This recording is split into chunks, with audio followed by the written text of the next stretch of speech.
All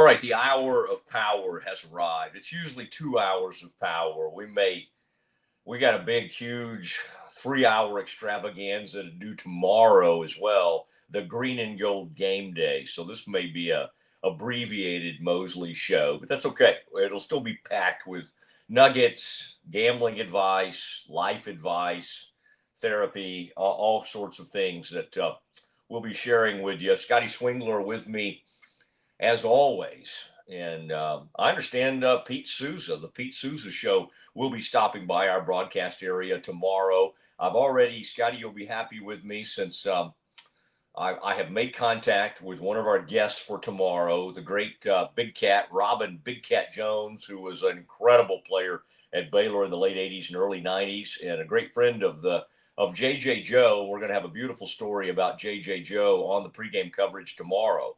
But I gave him everybody. I've got this one fraternity brother who's quite a bit older than I am, I should add, but he's an attorney and he's a longtime friend of mine named George Crumley. And George has this great tailgate, Scotty, but all of my friends that played Baylor football and stuff, they know to go to Crumley's tailgate. It's unbelievable food. Scotty, I brought you some barbecue from over there at a recent tailgate. And I think you enjoyed it. And but like I have to give directions all from, like, Robin was like, where is it in relation to Crumley's? Alfred Anderson, where is it in relation to George Crumley's tailgate? So I always have to like tell them how to get to Crumley's and then head west from there to find us. We're in the Camp Fimfo area, which has really become a very popular area. It's got they got the tent, they got the picnic tables, then you can buy this incredible barbecue. In fact, Scotty put it on social media. Scotty, you had a tweet earlier that I retweeted. I know that means the world to you, but it was Blake Blackmar with kind of what he's going to have, the brisket, the sausage, everything on hand tomorrow at Camp Fimfo. That's FIMFO, by the way, if you're scoring at home. And it's just a really fun area. We love doing our show from there, and you'll see our TV show. And you can kind of run by, or our YouTube, you can call it whatever you want. But we have a nice TV set there that you can run by. But tomorrow, I believe, is the day. We got a taste of this. And tomorrow, Scotty, even if they try to give me a free plate, I'll say, hey, no, this is take my money. This is well worth it. But those hush puppies are coming out. See, brisket. What's in there? Brisket. Listen, that's you talked about brisket and sides and traditional barbecue, and that's great. Blake's been elite at that for a long time, but Blake is starting to become more of a culinary guy, Mosley. And last week he let you and I sample the featured item on this week's tailgate menu, which is a brisket cheese hush puppy. And brother, that thing is good. Or as Gen Z would say, that stuff is gas. Boy, I have not even heard gas. Okay, is that a new one? Is Gen Z, and my daughter's 18. Is she Gen Z? Yes, she's like very bottom end of Gen Z now. Yeah. All right. But she would eat those hush puppies and say, that's gas. Hey, aren't you glad, by the way, and we both have friends that are on the board of regents at Baylor. I do. Are you going to just eat chips right there on camera? Bro, I haven't eaten lunch today. Give me a break. No, you cannot. I'm not allowing that. Old school radio people you cannot imagine how mad that would make Galloway. One time he caught me eating something while he was talking, just to do what you're saying. Like I hadn't eaten anything, which I fast all the time. So I'm used to not eating. And I felt something like hit me upside the head, and he had thrown something. This is old school radio, and not in like jest, in anger that I was eating on the air. That's like an ancient old radio thing. Like eating on the air is like akin to doing something awful. It's like it would get you kimmeled. It would get you just knocked off radio forever if you would. Kimmel should have just eaten on the air. That would have been less offensive, apparently, to But anyway, certainly we won't get into that. Although, man, there's one tweet I put up about the thing I was saying about the Baylor Board of Regents. And again, Scotty, you and I both know people on that, and it's a private school, so that's different because on these public schools like Texas A&M, the governor appoints the board of regents, and so the heads of state are basically appointing the University of Texas, the University of A&M system, and at the University of Texas system, they have all these schools under their auspices, and then same with A&M. And what will happen is, like, there'll be some form of controversy, and we had it at Baylor with that whole thing about I don't even get back into it, but you know what I'm talking about, Scotty. Some form of Baylor over in one deal. It blew up this summer because they took a grant, and the conservatives at Baylor got really mad, and then the moderates, or whatever you would call the progressives at Baylor, got mad at the response, and so they sent the thing back, and it turned into this good old Baptist controversy, and everybody's mad at each other on Facebook. But the one thing that our board understands is dumb things and stupid fights and stuff are going to happen. Now, again, do I have a comment on, do I have an opinion on what happened there? I absolutely do. Am I going to share it here? I absolutely am not. But at least nobody went out there, we didn't have somebody in the Texas legislature calling for the president's firing over it. I mean, that just happened at SMU. They had some child literature and something, some student was offended and stated it, and this audio of this got out, and however long weeks later, 2 or 3 weeks later, the president's out. The president's gone. This guy's a general. He was a general. He's a career military guy who's, by all accounts, has just lived this incredible life of service. And he's hugely committed to the Aggies, everything about what he's done. And I mean, they didn't love the way he handled, and maybe he took him too long to fire all these people, and he's gone. He's out. And the response to that from a member of the Texas legislature was just this touchdown dance spike of a tweet that was we got him. We got our man. He's done. We got him fired. And it wouldn't have happened without me. And this guy's name is Brian Harrison or something. And I think he's out of Ellis County. Is he Ellis County? Is he Midlothian or somewhere? Anyway, somewhere like that. I don't care if he's Republican or Democrat. I promise you, either way, I would be going after the guy. It's embarrassing. So anyway, Scotty, I did fire off something at him, you're celebrating the demise of someone who has accomplished so much more than you'll ever accomplish, something along those lines. And I just said, it's embarrassing, because it is. And again, it doesn't matter what side of the aisle he's on. He's embarrassing himself. Republican, Democrat, I promise you, if he was a Democrat, I'd be saying the same thing. But anyway, Scotty, I don't usually wade into anything sort of political, but I did think this was kind of funny in the context of you accusing me of being too, a little bit too and a little bit too excited about a couple of their wide receivers, that now I'm suddenly weighing in on political matters. Listen, at Texas A&M. for the folks that missed it, I believe it was Wednesday show. We had an intervention. We had an intervention with Mosley. We figured it out. He is not an Aggie. He was towing the line. He was at the top of a slippery slope, but just like good Baptists do, we confronted him. We were kind of jerks about it, and we forced him to be someone he doesn't really want to be. And now he's off the Aggies all the way. Yeah, except for if I went back to gambling, I would be on the Aggies. I do like what they're doing on offense these days. A little bit. By the way, isn't it interesting that in this world of the SEC, let's forget about the Big 12, even though we got some great Big 12 matchups to talk about. But just for a second, it's hard to remember the SEC, because Texas started out the season as the #1 ranked team in America, which tells you what those things are worth. Like that was based on this overhype of Arch, and I was excited. I didn't know how good or bad Arch would be. I had no clue he would be this bad, and maybe he'll bounce back. I don't. I do laugh at Texas for certain things. I don't laugh at Art. And love hearing from you, by the way, on the live YouTube thing.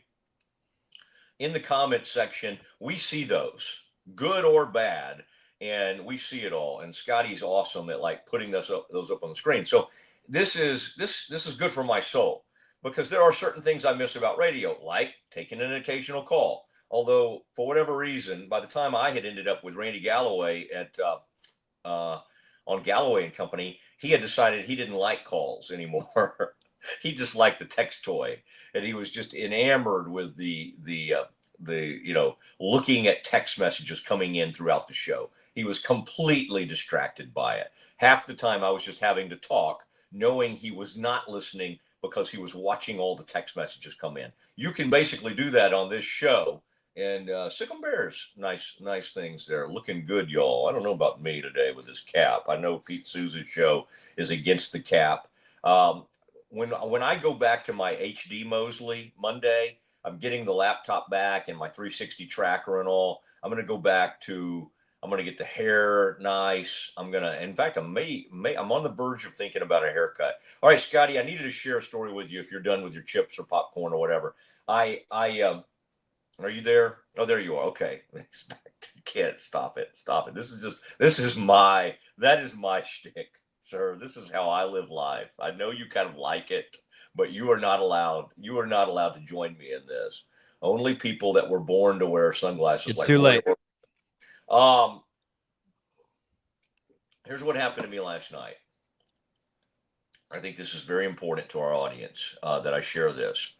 There's a new show that hit Netflix like yesterday, and this is one. Sometimes like on HBO Max or Max, they'll do a show and you have to wait each week for an episode, which I kind of like. I don't really like having the ability to watch 3 or 4 things.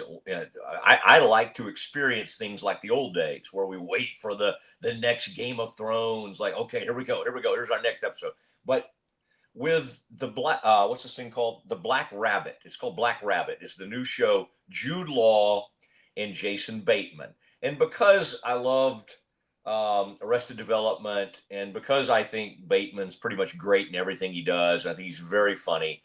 And I do think it's funny that in recent years, every movie he puts him in, except for, I guess, the one where he was Ozark, but he likes to kind of grow the hair out.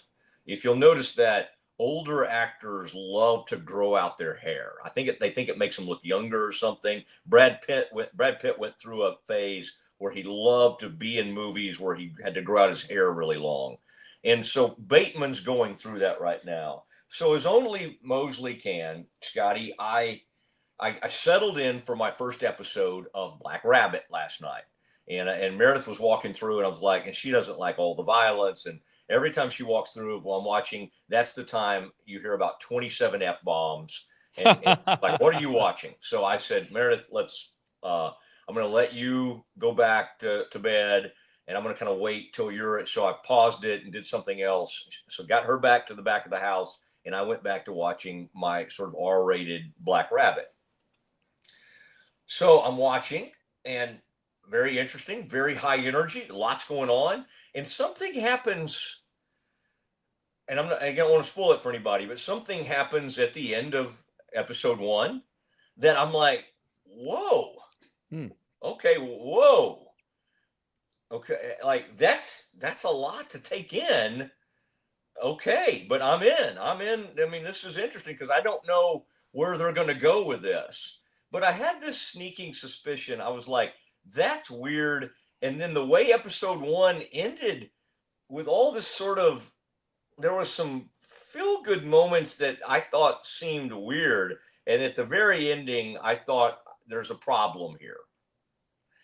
Scotty, with what I've explained to you, what do you think happened to me? What do you think happened to me on my first episode of Black Rabbit, of my viewing experience? Can you guess What happened Were to me last night? were you accidentally watching the finale rather than the episode 1? Episode 8 is what I watched to start with. You boomer, you. Oh, Mosley doesn't know how to use Netflix Oh man. or Oh. X or Google Photos. Oh my gosh. Oh my gosh. That's hilarious. So I don't, now I have to make that decision. I kind of did this with Mayor of Easttown or whatever that was called. That was good, but I didn't pick it up to the fourth or fifth episode, and I've never gone back to watch the first episodes because I know how it ends, and it takes some of the impact away from those first few episodes. Did you watch that? This is perfect, Mosley, for people who can't find episode 1 or 5. Or did you watch that? Oh, what was it called? The Netflix show that you could watch in any order. No, I don't know what that is. There was a Netflix special. All I remember is Giancarlo Esposito was the main character. It was Yeah, decent. It was decent, like a 6, 7 out of 10. What was it called? I'm gonna look it up real quick. It was a Netflix show. You could literally watch the Breaking episodes. Breaking Bad. Not that one. You need to watch that one in order. Um, Mm. it But was that's called that guy you're talking about. Is that Esposito it. with Breaking He Bad? yes, it was called Kaleidoscope, and you could watch it in any order, and it would make sense. Was the pitch, and so was still married at the time, and we would just randomly pick one and go, and it was kind of fun to do it that way. Yeah, man, and I'm getting a call, by the way, for a possible guest, a potential guest that we might have. You never know what you might find on the Mosley Show, but I found myself kind of that inspired by Phil Bennett's connections to both Baylor and Arizona State. A lot of people really enjoyed that interview. I hope most of the people we interview will just choose to sit out by their pool. I kind of like the background. I love how relaxed Phil looked.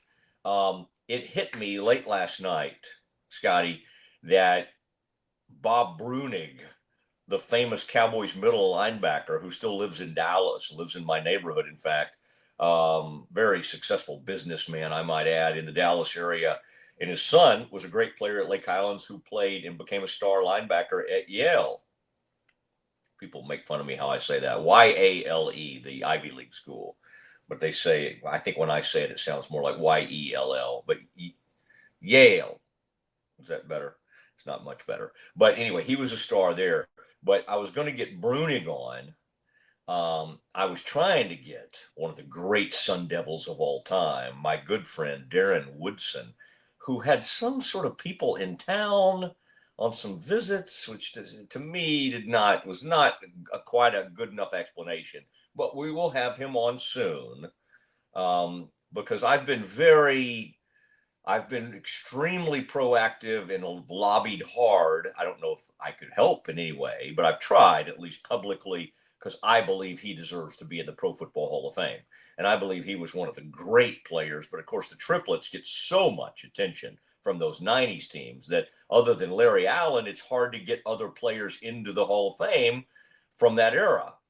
See, he came along a little bit later even than Larry Allen.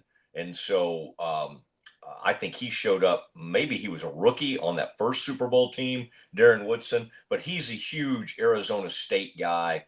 And in fact, if he's anywhere near that stadium Saturday night, tomorrow night, Scotty, I'll hook him over. I'll get him over there, and we'll throw him up there. If we can get him over there close to Camp Fimfo, my best chance to get him over there would be to just show him one of those hush puppies that Blake Blackmar comes up with. Unbelievable what Blake Blackmar is producing there. Scotty, I would never tell somebody to bet against Baylor. I do find it interesting that the Bears are, at least last I looked, are 2.5-point favorites at home. I would say stay away from this game. There are some games out there, like that SMU TCU game has my interest because TCU's favored by 6.5. I think these rivalry games, and boy, SMU, I do think TCU feels like it owes SMU something because SMU had one enormous blowout in recent years of TCU.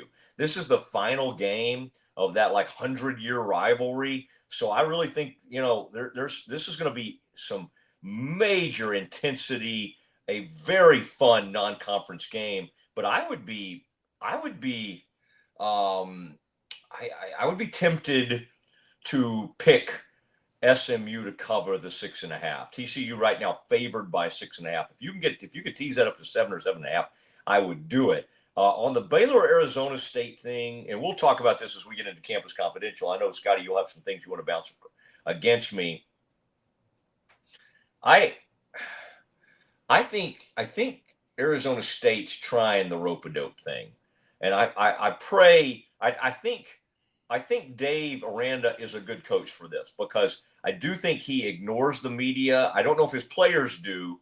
I think Dave's really good at ignoring the media. What I'm sensing from Kenny Dillingham and the Arizona State people this week is a whole, man, we're banged up. Gosh, our receivers, our DBs, our great safety, we are really experiencing some problems. And on top of that, we have not practiced well. And by the way, did you see Dillingham, Scotty? It's like Wednesday or Thursday. Dillingham's like, yeah, I'll do another media availability. You guys need me? I'll do a midweek. And I'm not even talking about his coach's show. I mean, it is pretty amazing. Other coaches around the Big 12 and the deal, they'll just like, hey, y'all need me? Like that, what would that's why he would never want to be an NFL coach. Can I tell you how freaked out Dave Aranda would be about being an NFL head coach? Here's your media availability. Let me walk you through it. Sunday, right after the game. Okay, that's obvious.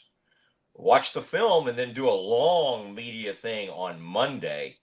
Players and coaches off on Tuesday. You got more media. You got another Wednesday news conference. You got Thursday news conference. Then you got a Friday. And then you don't do media while you're traveling or you're getting ready to play at home on Saturday. How many media sessions is that? That's Monday, Wednesday, Thursday, Friday, Sunday. That's 5. That's 5 times you meet with the media. And God love Baylor because they have tried to take a coach who is media averse and really, but in Baylor's defense, I will say this. If they sense, I've kind of got this feeling, if Sawyer gets rolling on a Heisman thing and they're sensing Sawyer's not getting the attention or not getting to do the interviews he needs, I have gotten assurances that the old Bears will come in around Sawyer and make sure whatever he needs he has. Okay. And maybe I was mistaken in this. I thought Dave's approach to his players doing media could really undermine Sawyer's campaign. And I have been assured that's not the case. Have I angered some people along the way? Yes. But I generally can ride these things out and be okay. But yeah, that has happened. Okay, I need to look at I'll need to see kind of where we are on a possible guest. But right now, I want us to prepare, Scotty, for something we call Campus Confidential. In fact, some really intriguing games this Saturday that Scotty and I will be tracking as we get ready for the Green and Gold Game Day show, that pregame show that will get everybody ready. More and more people are coming to it. Starts 3:30, leads us right up until kickoff at 6:30, and then Faith and I join in at 4:30. Scotty and Ganaway and the gang are with you from 3:30 on. It's a very, very fun show. And tomorrow's show is going to be YouTube only, and that's going to make it even more fun. Okay. I mean, I love KWTX, don't get me wrong. But when you allow when you allow the aging Mosley to just kind of do some YouTube stuff, that's, I can really kind of let my hair down a little bit. There it is. And I'll just kind of shake it out like that on camera. And then you never know. If somebody hands me something to drink on camera, I'm kidding, Scotty. I'm not doing that. But this is when things kind of get out of control, when we get some YouTube only activities. And that will happen tomorrow. When we get on TV, that's when I get like really composed Mosley, very, very serious, just the facts, kind of like a Cronkite type. That's an old reference for you, Scotty. Let me think. Dan Rather. Okay, Scotty, you grew up a little bit with Dan Rather, so I'll do Dan Rather. Yeah, sir, I was also a film and digital media journalism guy at Baylor. I know the great Walter Cronkite. Okay. Do you know that that's the name of the journalism school? Yes. Broadcast school at Arizona State. It is the Cronkite, even though I think Walter Cronkite went to the University of Texas. How could the University of Texas allow another school? I think most times the University of Texas and A&M are just trying to like figure out who the next president they can fire is. Well, they don't mind naming something after somebody, because they're, in about 20 years, every building on that campus is going to be named for Matthew McConaughey.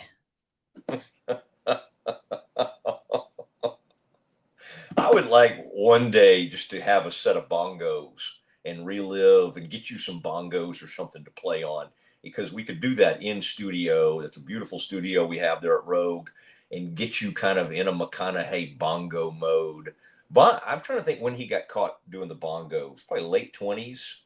He's probably in his late 20s, probably a little bit younger than you are right now, Scotty. But if you can't get arrested playing the bongos at some point in your life, then you really haven't lived. I read his memoir. He had a weird life. It's amazing how some people who have like a crazy, weird family situation, they never recover from it. And then some people, it somehow sends them soaring above everybody. It's like nobody's ever just normal after that. You're either like hugely successful or you kind of remain a little bit in the tank the rest of your life. And McConaughey was able to shoot for the moon, sort of based on like a movie he did, which doesn't even make sense. I watched Dazed and Confused recently, and it's like I was watching it with my 18-year-old daughter and her best friend, and we were all just like, yeah, this movie doesn't make any sense. It's kind of fun, and there's some funny parts of it, but like there's zero plot. Like you just wonder like what studio okayed this? Just a bunch of high school kids smoking pot, just acting like idiots, and maybe an occasional fight or something. But it was not like The Godfather or The Godfather Part 2. Let's do some Campus Confidential. Let's do it on the other side.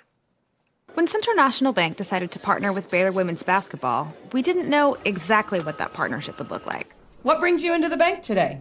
For the last couple of months, I've been noticing a charge on my account, and I would like to block it. I see. So you have a charge, Yes? and you'd like to block it? Yes. I think you should take the charge. What? Yeah, I definitely think you should take the charge. I don't think you understand. Sometimes you just have to take one for the team. Is there a manager available? We love that Coach Colin is all about the team. Once we get the vocabulary down, the sky's the limit. Central National Bank, proud partner of Baylor Athletics and Baylor Women's Basketball. I have Mac Rhodes, director of Baylor Athletics, on the phone. Mac, can you tell Peggy why she should take the charge? Of course she should take the charge. Wait, are you at the bank again?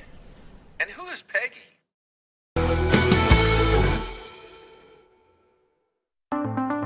Transform your workspace with Hanomi Ergonomics. From adjustable chairs to standing desks, we provide solutions for comfort and productivity, whether at home or in the office.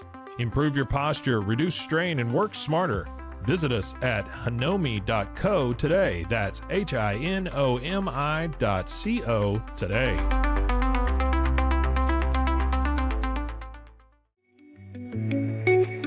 Unlock a world of convenience with Mosley Box, your one-stop solution for How y'all personalized doing? subscription boxes delivered right to your door. Each box is tailored to your tastes. Experience the joy of surprises. Subscribe today at mulleybox.com. That's MULLYBOX.com. Unlock your full potential with Onnit, your go-to for premium supplements, fitness gear, and wellness essentials. Whether you're training hard, recovering faster, or just looking to feel your best, Onnit has the tools you need to perform at your peak. Visit Onnit, that's ONNIT.com, and elevate your mind, body, and spirit today.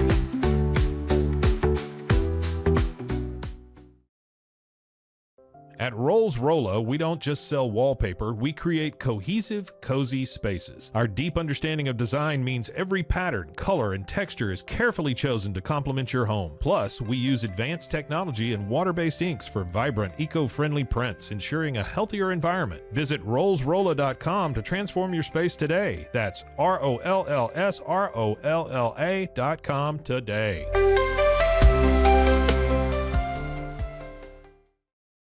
Relax with Hemp Delicious. Organically grown hemp, massively blended with delicious organic herbs, responsibly sourced for their holistic benefits. Each sip offers calming, antioxidant-rich wellness. Brewed just for you. Sip the calm with Hemp Delicious. Find your blend at hempdelicious.com.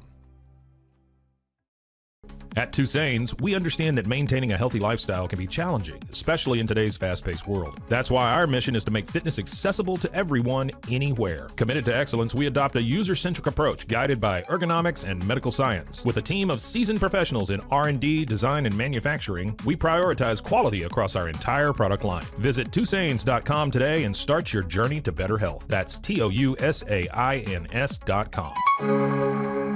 Ready to bring your vision to life? At Small Rig, every idea, design, and product is inspired by you, the creator. With our industry-first under co-design mode and the Dream Rig free customization project, we unite with global creators to turn big dreams into reality. Whether it's a cage rig or mount, Small Rig's versatile gear is built to elevate your craft. Small Rig, where your creativity meets our innovation. Go to smallrig.com. Calling all Marvel fans, get Marvel Unlimited and unlock over 30,000 comics featuring your favorite heroes and iconic stories, all available to read anytime, anywhere. Whether you're into classic tales or the latest adventures, there's something for everyone. Don't miss out. Head to marvel.com/unlimited today and start your Marvel journey now. At Angel Bliss, we believe every parent's journey is a beautiful adventure. Our mission is to make it joyful and stress-free with thoughtful, safe, and innovative products. Born from a love for family, we promise peace of mind for parents and comfort for babies. From playtime to bedtime, every Angel Bliss product is designed with care, reliability, and a style to nurture the special bond between parent and child. Angel Bliss, creating happy memories, one baby at a time. Visit us at angelbliss.us. Angel Bliss.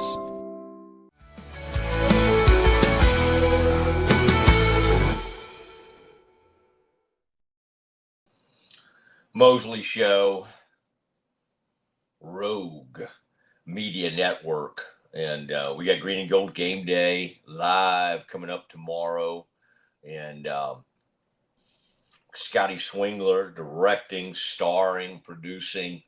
There'll be a cast of, we got all kinds of folks out there. Grant will be in the middle of that. A director from last week with the long hair, I kind of like him.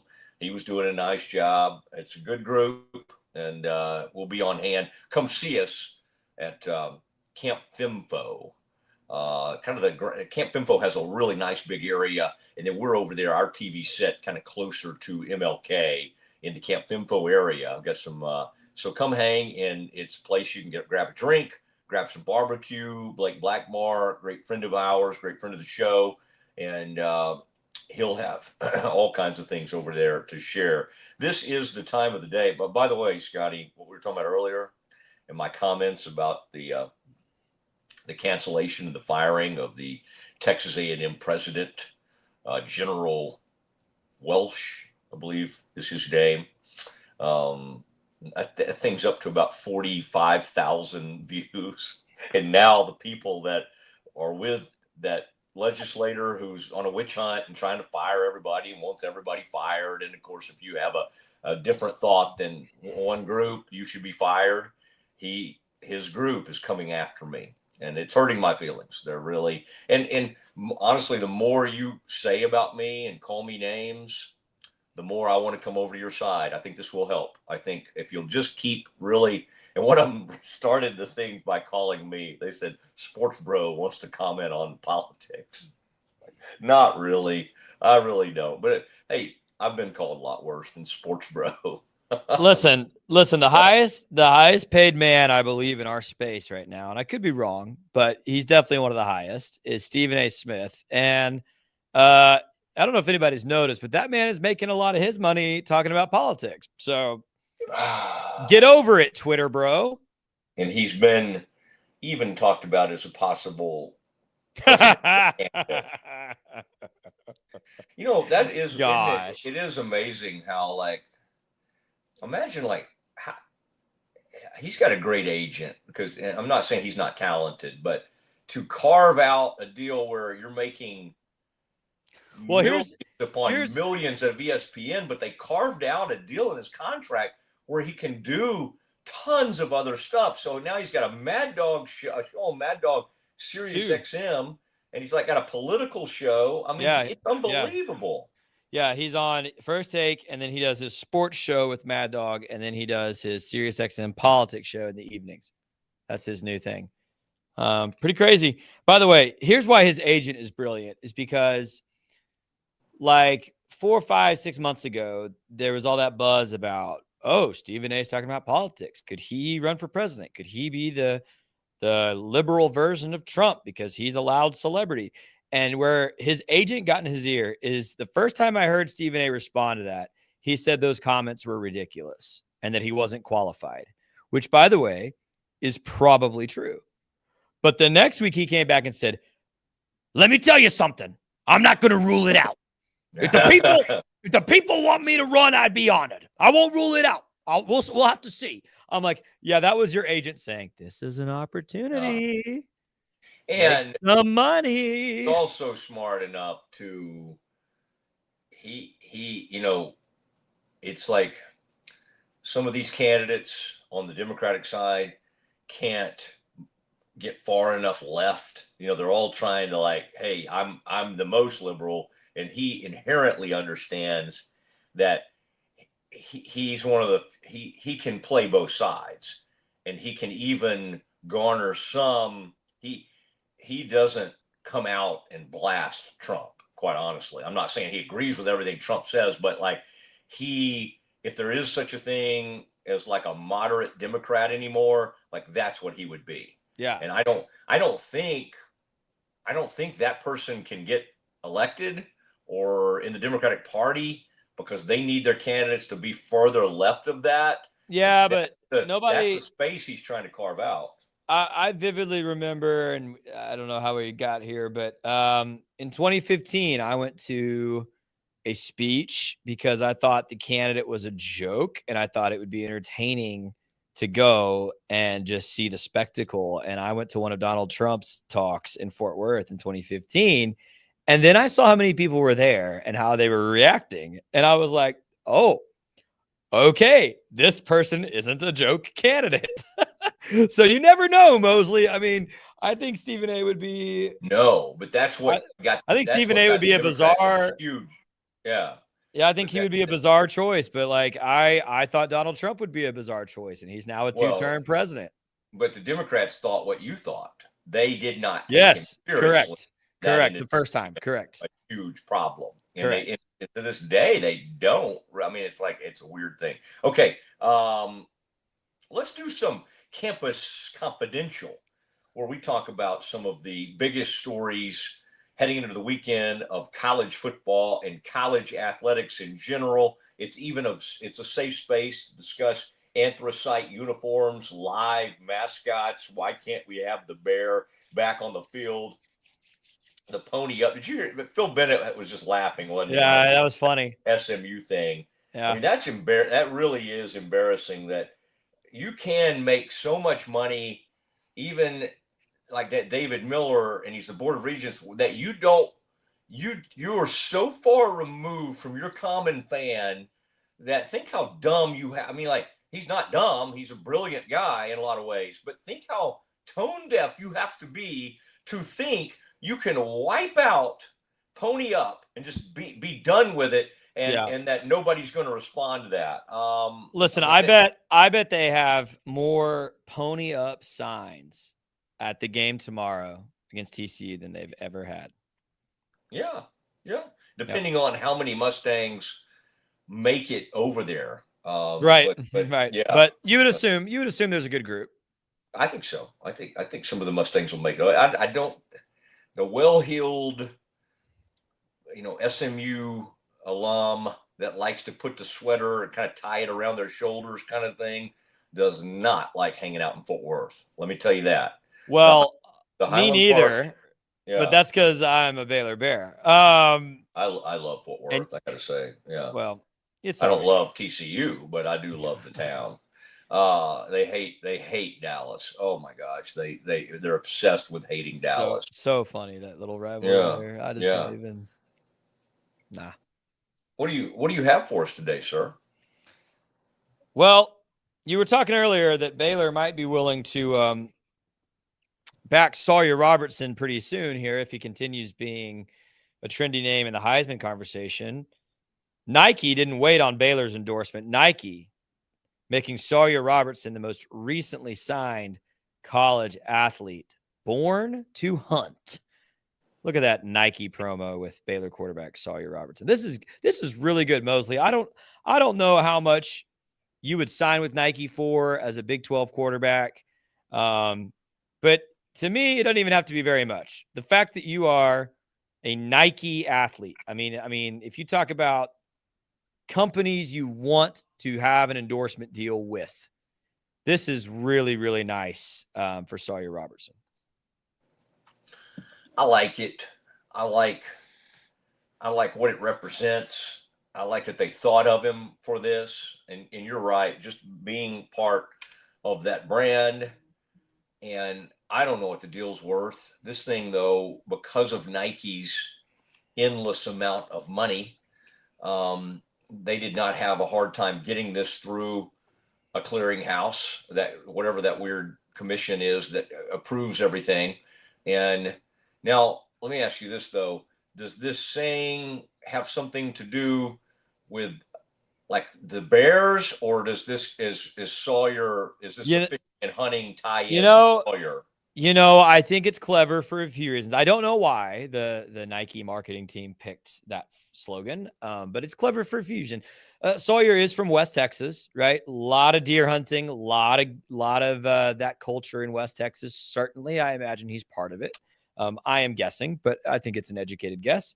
But also the fact that the slogan is not only born to hunt, which might lead you to think of a bear, but furthermore, the endorsement is the photo of him playing against the ponies, bears, ponies. There's certainly a play going on there, but I'm not sure. I think it's good. I think it looks good. I think it's catchy. I hope it's all over billboards and Academy stores and Dick's Sporting Goods and Nike stores. Let's just put Sawyer Robertson's face all over America as the face of Nike College. And then that Heisman campaign for Baylor might be just a little easier. That might be a little boost there. One thing that would be helpful to know, Scotty, and you and I can look this up at some point to give us context, though, is like how many people are in on this campaign. If it's 10 to 15 players, it starts to get a little watered down. If he's one of like 5 quarterbacks, then it's all cool. It's all upside. It's all great. I'm not. Well, and mostly it's great. It's great for him, right? By the way, can you do this though? Okay, I think this is an important question because a lot of these schools are leaving Nike to go to Adidas right now. Some maybe were at Adidas that have come over to Nike. Could he have done this, his own separate Nike deal, if Baylor were an Adidas school? you think that would have been allowed? Because that gets really tricky. I think Baylor's not a Nike school. I'm sure it's allowed from a rules perspective. I think if I were Nike, I would not sign an athlete that was not at one of my schools. Okay. I think that's my perspective on it. What I was going to say, you're talking about money or Heisman, whatever. It's good for Sawyer because whatever steps he takes from here is the potential to now make money with Nike. Let's say he does win the Heisman. Boom. He's immediately in a commercial for the college football playoff. Like there will be college football playoff commercials for Nike featuring Sawyer Robertson. Let's say he works his way into the first round of the draft. There will be a Nike promo at the draft featuring Sawyer Robertson. Like the fact that he can sign this deal now, 3 games into his senior season, any success he has on the football field for the next year, if he goes to the league and starts, few years, he has the potential to immediately earn more exposure, more money with Nike. I think that's a really good thing. My guess is that, like, if Mateer signed his Nike thing right now, he would get like $1 million, whereas I think Sawyer would get somewhere in the neighborhood of like $500K or something. But that's what I'm saying. I don't think it matters. I think the fact that he's got a foot in the door, Totally. I'm not. This is not to put anything down or whatever. I'm just kind of curious. I would just be curious as to like what Carson Beck and Mateer would make from Nike as opposed to Sawyer or like Josh Hoover or something. It would be of interest to me. But I think it's all positive thing. What else do you have? You know the only thing Sawyer cares about though, if you had 2 minutes right now and you had to drive and score a touchdown to win a game, would you take Mateer, Beck, or Sawyer? I'm taking Sawyer out of those 3. Me. Personally. I don't really feel like there's any upside to me saying one of those other guys.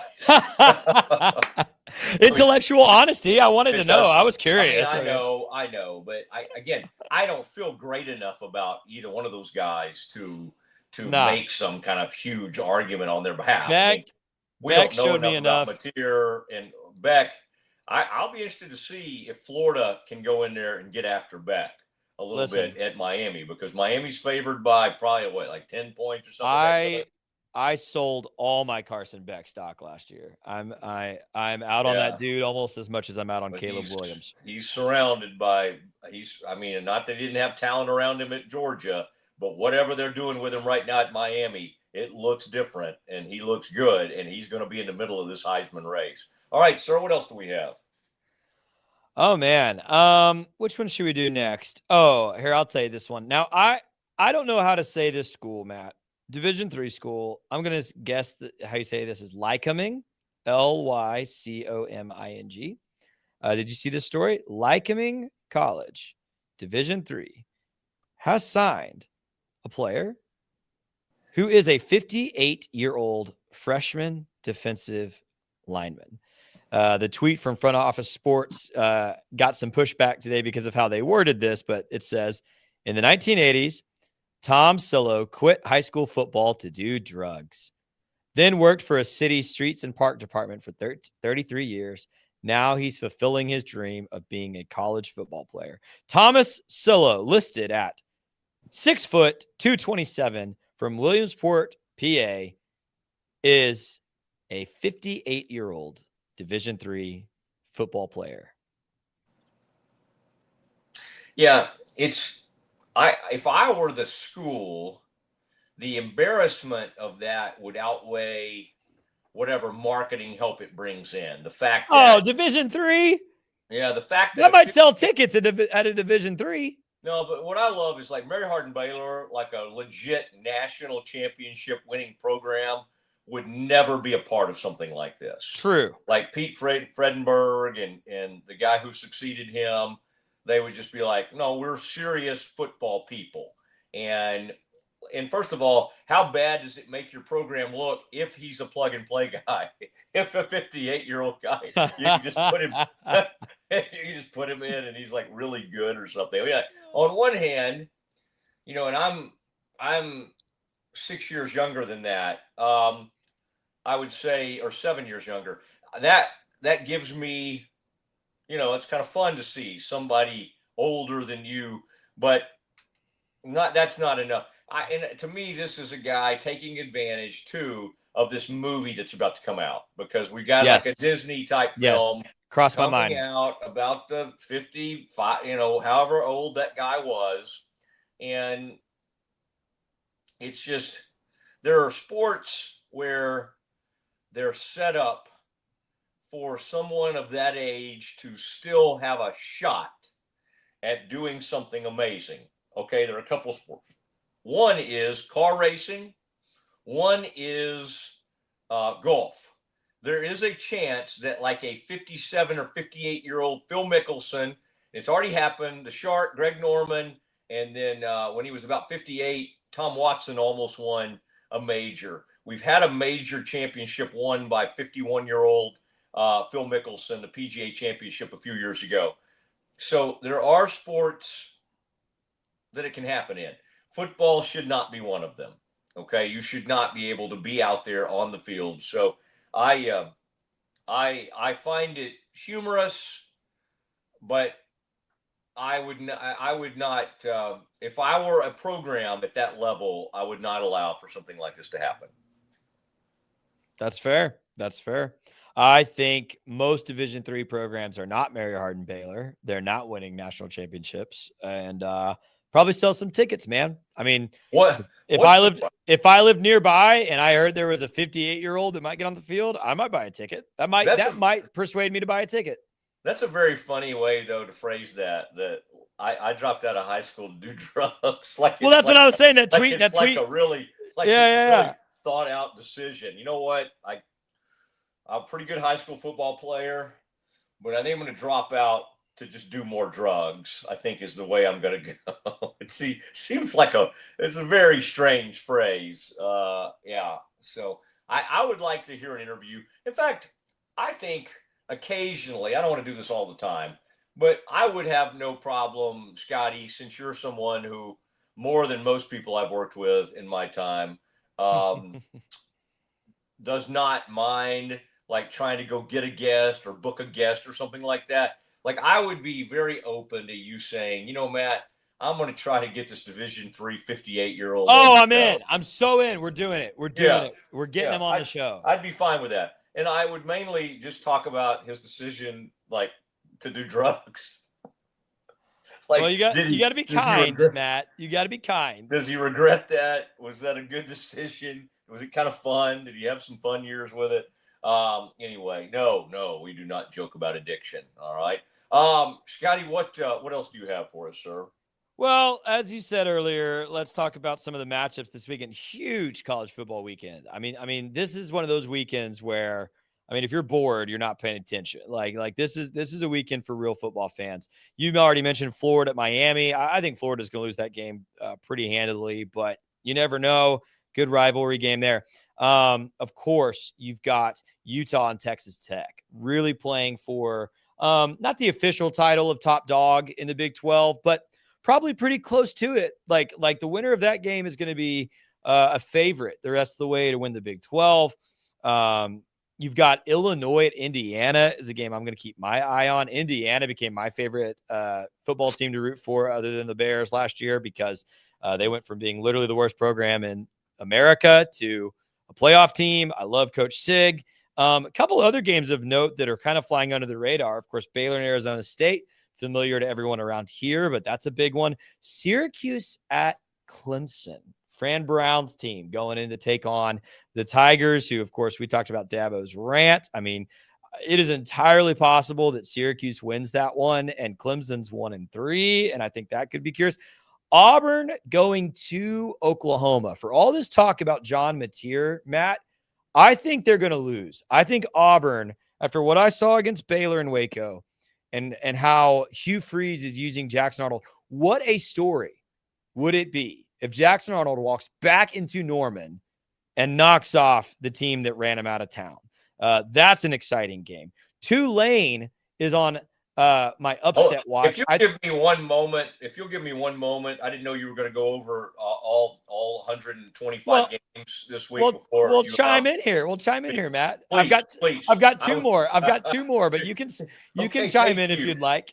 Thank you. I do kind of get excited about responding to these things. I will bet you a barbecue plate at an upcoming game. That game will be ending about the time Baylor's game is starting, right? Is that Auburn, Oklahoma? Game? Yeah, is that OU Auburn? Is that a 2:30 game? It kicks off at 3:30. So no, 2:30. That's probably Eastern time you're looking at. You're right. You're right. I'm probably looking at Eastern time. You're right.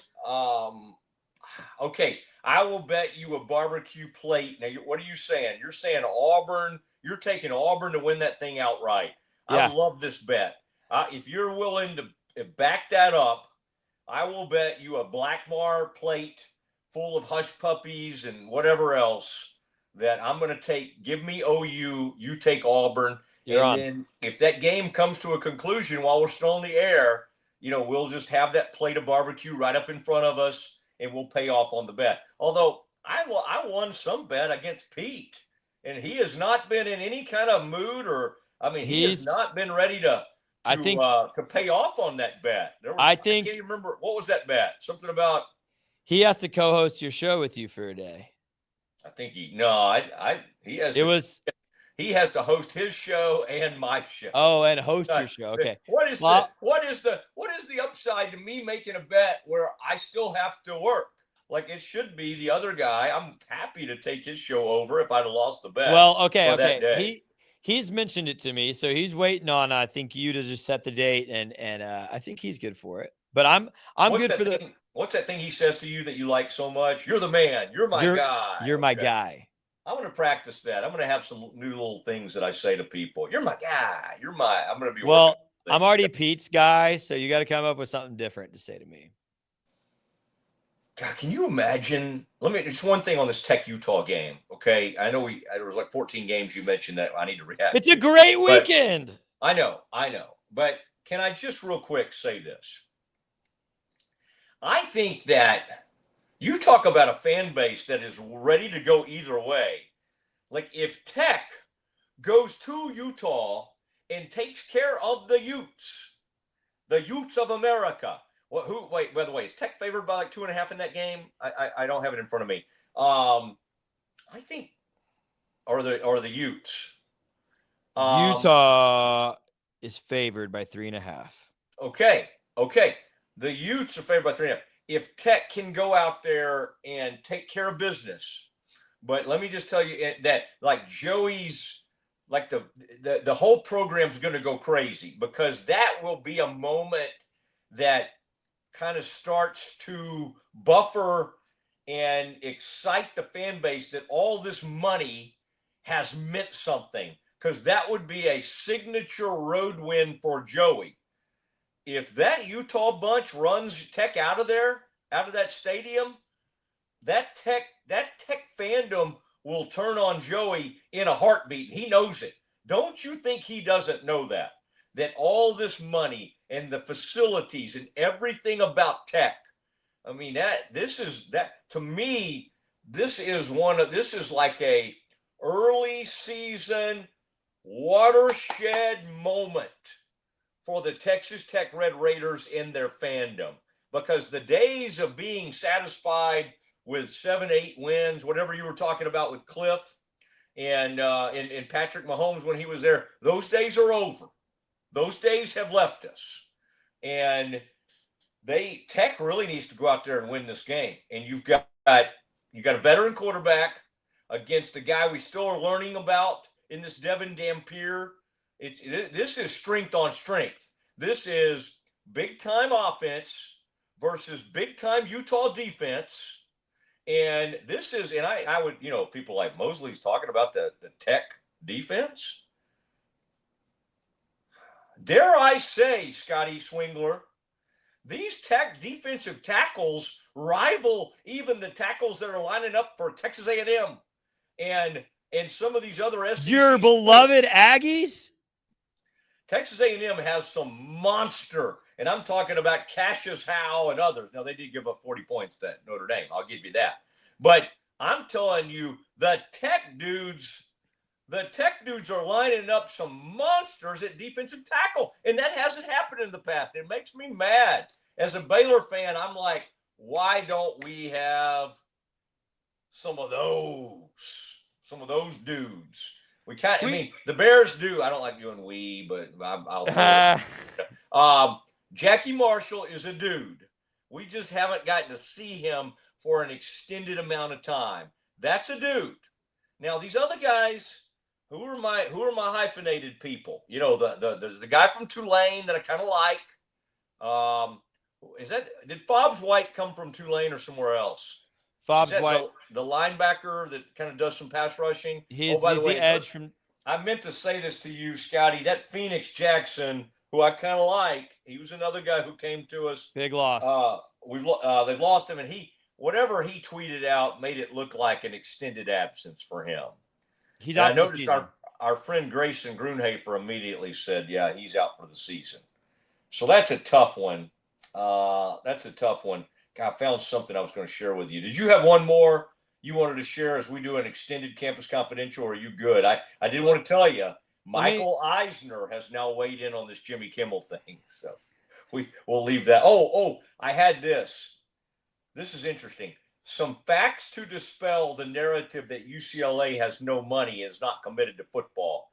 They spent $2.19 million to renovate the practice fields. That's not a lot of money. Completed renovation of weight room in what was still a relatively new practice facility.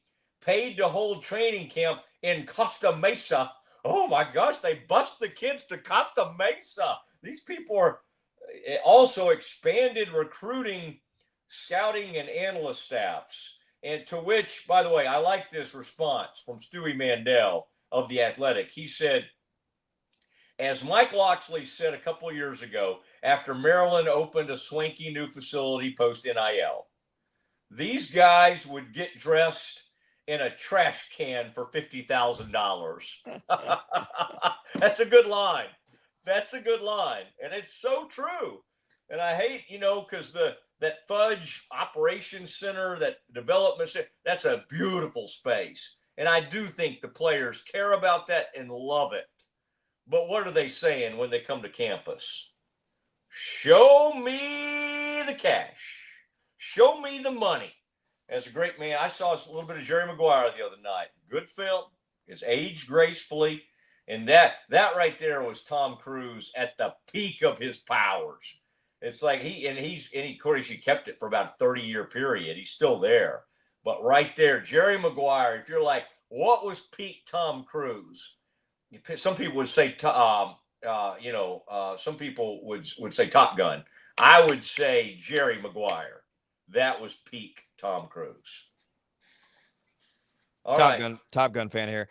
You didn't comment on my favorite game of the weekend, and you didn't let me get to two of them. Quickly, I think Tulane's going to beat Ole Miss. Jake Retzloff's going to make some magic happen there. And other game of the week for me, it's Matt Rule proving time. Nebraska, Michigan. That's a huge football game. Huge football game tomorrow. Very interested in that one. Have you seen the Retzloff's new nickname? He's got a different one? No, I don't know. What was his old one? The old one was the BYU.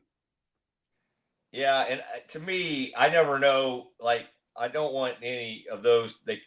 Even what you just said sounds a little offensive, but I think he embraced it. So I think we're okay here. But they're calling him, and I think he's embraced it because where is he playing now? Tulane. Huh? I said NOLA, but yeah. The Bayou Jew.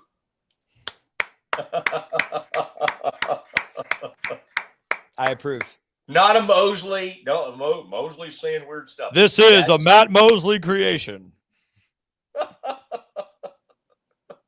All right. Did I not let you announce anymore? Are there like any Division III games you want to bring up? Is there anything else? I'm good. I already talked about the Division III player that I'm going to get on. Who's Mary Hardin Baylor play this weekend? Do we know? I don't follow Mary Hardin Baylor, but all those games I mentioned are big time college football games. It's a great weekend. That you didn't even mention the biggest. Arkansas at Memphis. That's a big one. I'm glad. Okay. I'm sure you're gonna drive to Memphis tomorrow for that one. Southeastern Louisiana at LSU. You didn't say a word about that. Tulsa at Oklahoma State. Didn't say a word about it, sir. Okay. You missed the big ones. Now you said some great ones. Thank you, Central National Bank, for what you do. Hey, I tell you what we'll do. Because we got major work Saturday. But let's do a little. I do want to do, Scotty. Let's take a quick break and let's do. I want to talk about Matt Eberflus, and I just want to hear a little bit from Eberflus, react to it. We'll do it next.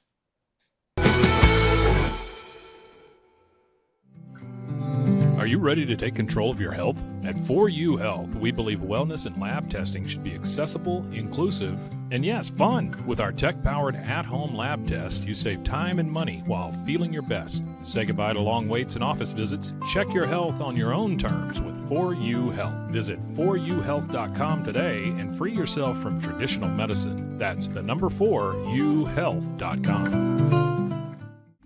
Get ready for epic savings at Best Buy. Right now, you can save up to $700 on select Alienware and Dell gaming products. Perfect for leveling up your gaming experience. Plus, grab the latest Android Google Pixel at an unbeatable price.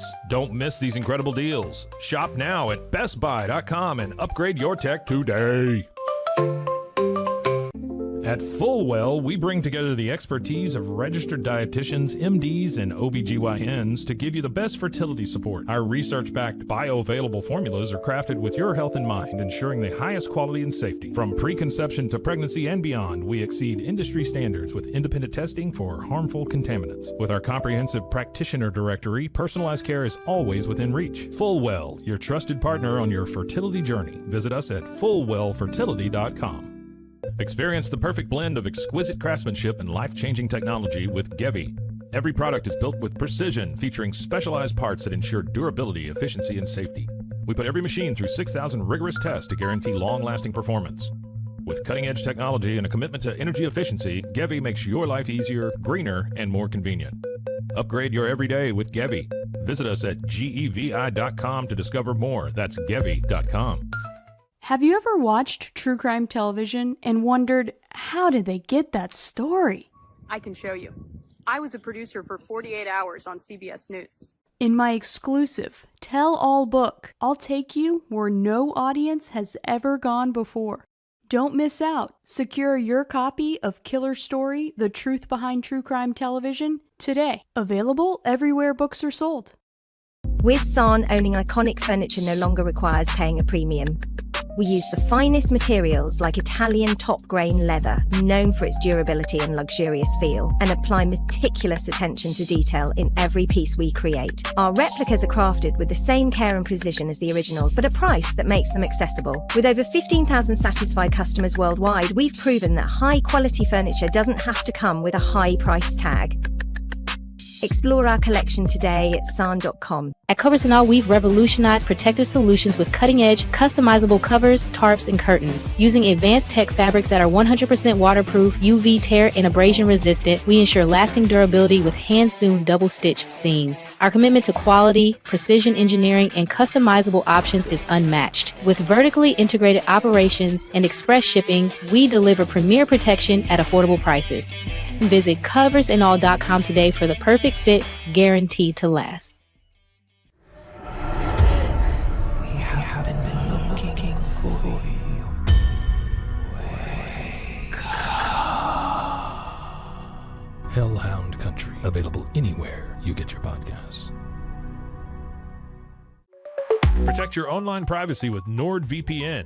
Browse securely, access content from anywhere, and keep your data safe with military-grade encryption. Whether at home or on the go, NordVPN ensures your digital freedom. Stay secure. Download NordVPN today at nordvpn.com. That's NORDVPN.com.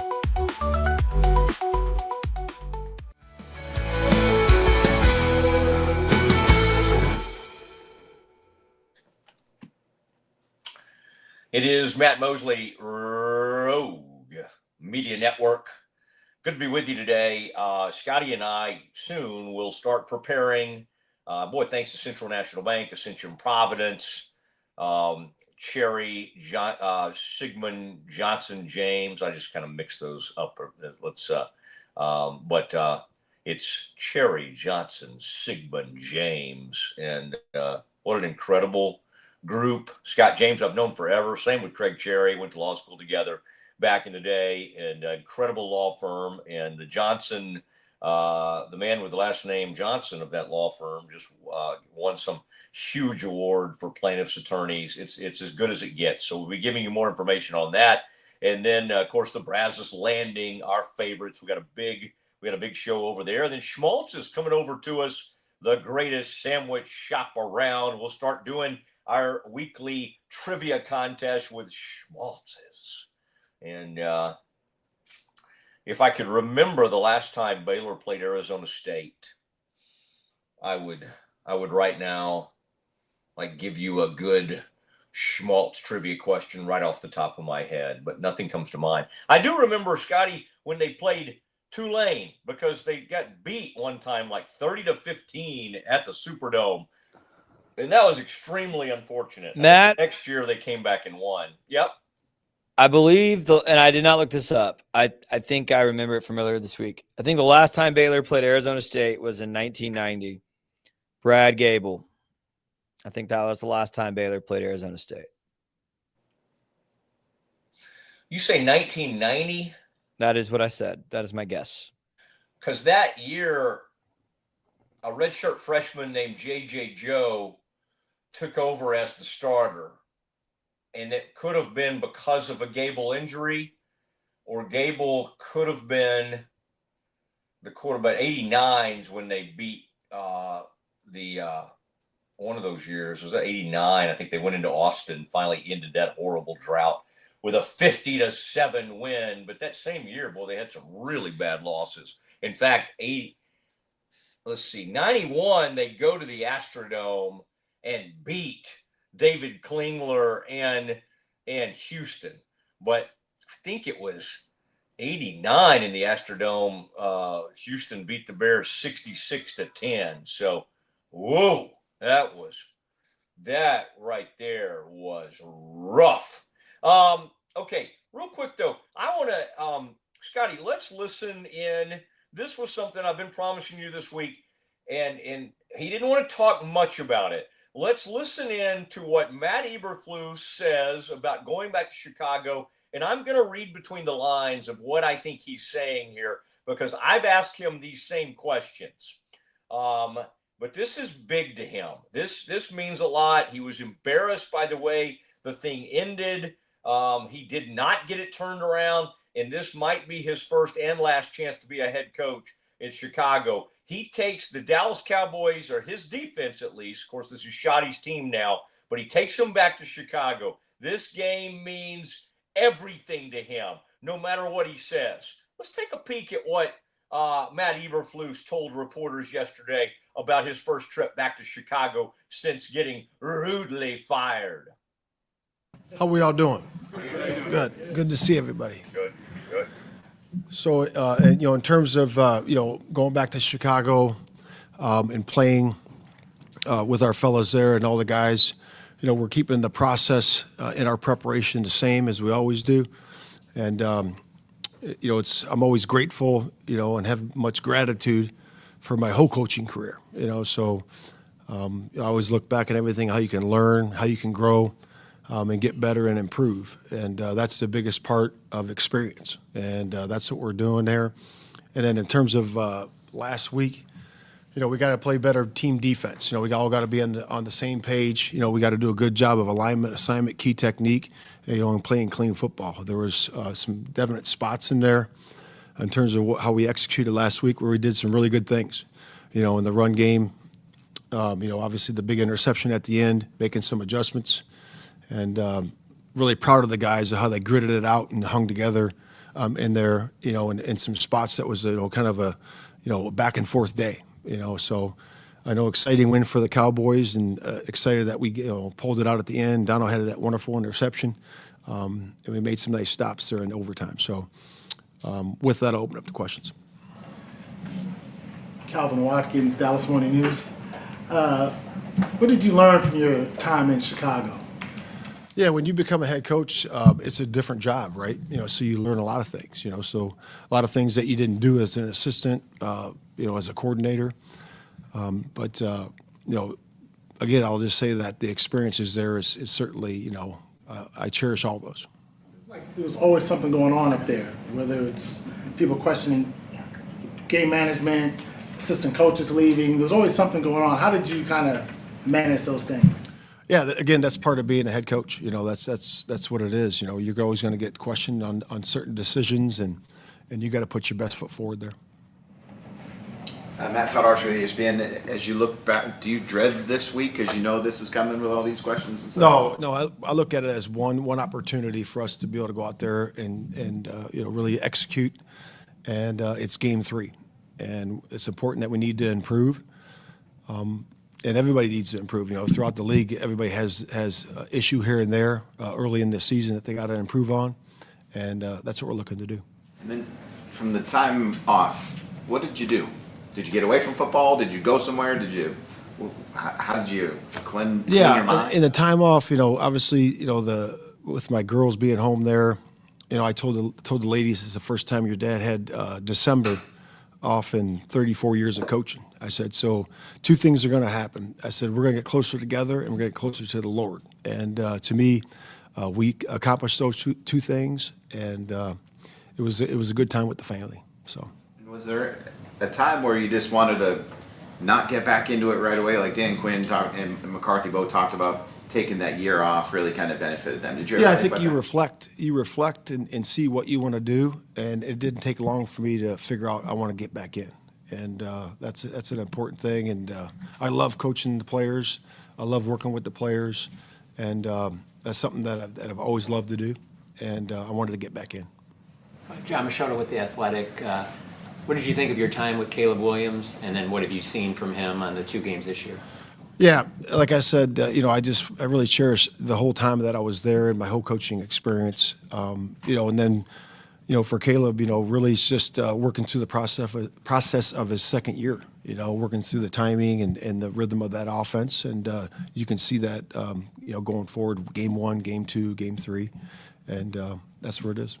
And then when we talked to Brian, he talked about on some of those explosive plays how they're not major things that needed to be cleaned up, that there's small things here or there. I guess for people when you watch it, you might think that it's a major problem because there were so many. Is it minor things, and how do you get it fixed? Yeah, I think when it's when you give up big plays, I don't think they're minor. Those are major things, and we have to do a better job of all 11 players, including the coaches, executing on a certain play, this play, that play, whatever it might be. But you have to execute. And again, that's coaches and players. Joe Hoyt, Dallas Morning News. You talked about the reflection period. How did you reflect? Did you pray? Did you meditate? Did you do anything like that? And what was the moment that really kind of sold you and said, hey, I do want to get back into this right away? Yeah, prayer and meditation is big in everybody's life, so I think that's important, of course. But I do think that you do have time to reflect. And reflect on what you could do better, what you learn from the experience, and I've done that everywhere I went. If I was a defensive coordinator, at the Colts or the head coach of the Bears, you reflect on those things, how you can improve. You learn and you grow and you get better from the experience. All right, and he went on, things that he regretted. Things he might have done differently, and he went on to say something about just the communication, like everybody in the building, leading me to believe that there was just some support maybe he didn't feel like he was getting. He's been pretty good about he did not. If you noticed, he had a chance to look at and say some nice things about Caleb Williams and the process and his development. He did not do it. He did not take those opportunities. I think that's further evidence that Caleb Williams and what he said for that book that the writer from ESPN has come out with a book about quarterbacks. Seth is his name. Why is his last name escaping me? Anyway, known him for years. But that was kind of interesting to hear that, because there's no love lost there. with that quarterback, his father. I think Eberflus thinks they went after his credibility and tried to humiliate him. That's really cool to hear, by the way, for a lot of people that listen to us and watch us or whatever, or people of faith. And that was kind of neat to hear him, what he did in his December away from football, that wanted to get closer to his girls that were at the house there, and then closer to God. And then he talked about prayer and meditation. Thought we kind of got spiritual there for a little bit. But this is, there was nothing about his demeanor in that press conference or anything that leads me to believe anything else other than this is a huge revenge game for him. This means the world. Now, as a coach, you can either tell your team, your players, what this means to you, or you can let them figure it out on their own. And I promise you, he's done the latter from what I can tell. But there's enough veterans, even Kenny Clark, who just arrived. You think Kenny doesn't understand what this guy dealt with at the, with the Bears? I mean, Kenny was coming from Green Bay. They had to play against Chicago twice a year. He's a veteran. These guys know what this means to him. The veterans, the young guys, they all know. And there's a lot of veterans. There's a lot of veterans on this team. A lot of former first round picks. It's very interesting. Here comes Jadeveon Clowney, into the fold. And so these guys all understand what this would mean to a guy like Matt Eberflus. And I think it's going to help. I think you don't want to get outside yourself, but I promise they can't be as bad. Caleb Williams, as Scotty was kind of referencing yesterday, he can't be good enough to put up those monstrous numbers that Russell Wilson put up. He's not capable of it. But now he is capable of making some big plays and having some shot plays and also killing you with his legs. If they're not spying him or not keeping him in the pocket, he can hurt him. He can hurt him on that. So all of that is very important. But this is a team right now that looks a little rough in that secondary. Communication bad. I wouldn't try to say they got the greatest linebackers either. All right. Kenneth Murray played better in that game. Maybe Maris Leofau played a little bit better. He got a few more snaps, but they're not great at linebacker. And I'm not ready to say they're great at D-end either after losing the greatest pass rusher in the game. They're not there yet. They got some decent players. Fowler, I like Ezraku. I like Sam Williams. I like some of these guys. But let's not act like they're great there. Are they good enough to beat Chicago? I think probably so. Would I bet on the Cowboys? I think the line on this game is like 1.5 or something. Maybe go up to 2. Cowboys may be favored by 2.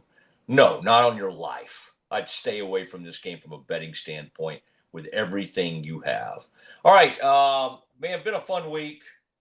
We're coming back strong next week, reacting to all of this. The same big name guest. It was kind of sad, Scotty. I'd been in touch with a former Arizona State great today. And then I realized because I was talking to his son about him coming on with us, and we'll do it soon. In fact, Tim Brando I talked to. Tim's got a funeral Monday, wants to come on with us Tuesday if we want him.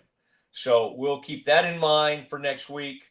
If we want to have Tim Brando, the old Fox legendary broadcaster. And then Bob Brunig was, sadly, when I was trying to reach him this morning, was at Leroy Jordan's funeral. So too many of these guys, too many of these Cowboys great. We just lost D.D. Lewis. Found out that news yesterday. Another longtime great linebacker for the Cowboys in his late 70s now. So we lost the great Leroy Jordan, and we've lost D.D. Lewis. Fortunately, Bob Brunig's still doing great and was a great middle linebacker. Also played for Arizona State. We'll get him on. We'll get him on soon, and that'll be fun. But again, if you want to watch us tomorrow, the Green and Gold Game Day, I highly encourage you to do that. And then let's remember the landing, the Brazos Landing. What I would do is I would go over there, get a couple drinks or one drink or whatever you like to do, the Bang Bang Shrimp. Try their BLT. That's incredible. They got a great BLT, by the way. I love their BLT. But have that at the Brazos Landing at about 2. Have a drink, whatever your preference is, and then just walk across. They've got an incredible deal that they do where if you pay to park there, what you pay goes toward your dining experience, your drinks and your food and all that. So it's a really cool deal. And then you can just walk across and you'll basically shoot out right around where we are over there around MLK at the Camp Fimfo area where we are. So go check out Brazos Landing and then come see us at our perch there starting at 3:30. Okay. Scotty takes the stage at 3:30. Terrence Ganaway, Baylor Great's going to be coming by. Robin Big Cat Jones. Incredible story that Faith has done. And Scotty spent time on that as well with JJ Joe, the late great JJ Joe. So much to take part in as we so go to that game, search on YouTube Green and Gold Game Day, subscribe, and then you can be a part of that show and watch us as we do these games throughout the season, even these road games, I might add, which we do a really nice job of that. And we got all kinds of stuff coming up. All right, for Scotty Swingler, who's going to go get ready for the pregame show, I will too, and Corey Dickman and the whole staff at the Rogue Media Network.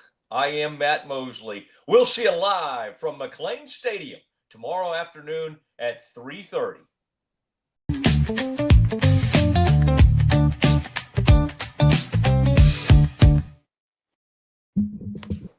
See you tomorrow.